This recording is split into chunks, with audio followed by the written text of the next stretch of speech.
jeune femme passionnée par l'esthétique vintage, mais aussi l'histoire des femmes entre la fin du 19e et les années 60.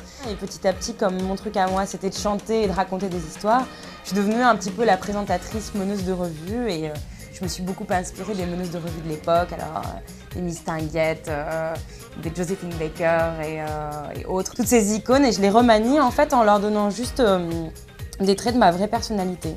C'est-à-dire que je suis quelqu'un qui adore animer les gens. J'aime quand c'est la fête, quand c'est vraiment la fête. Quand je vois les gens qui sourient, qui s'amusent, qui ont envie de se faire beau pour sortir. La fête comme avant, quoi, en fait.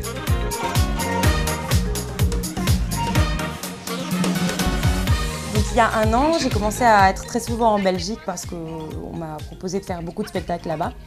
Et j'ai rencontré des organisateurs de soirées qui s'appellent Radio Moderne. Et là, j'ai halluciné complètement. Parce que c'était un petit peu tout ce que je rêvais de voir depuis longtemps. C'est-à-dire des grandes fêtes dans l'esprit rétro, mais qui sont ouvertes au large public. C'est-à-dire que vous allez avoir une jeunette de 20 ans qui découvre avec ravissement comment c'est joli de s'habiller en pin-up. Vous avez des personnes plus âgées qui sont nostalgiques de leur jeunesse.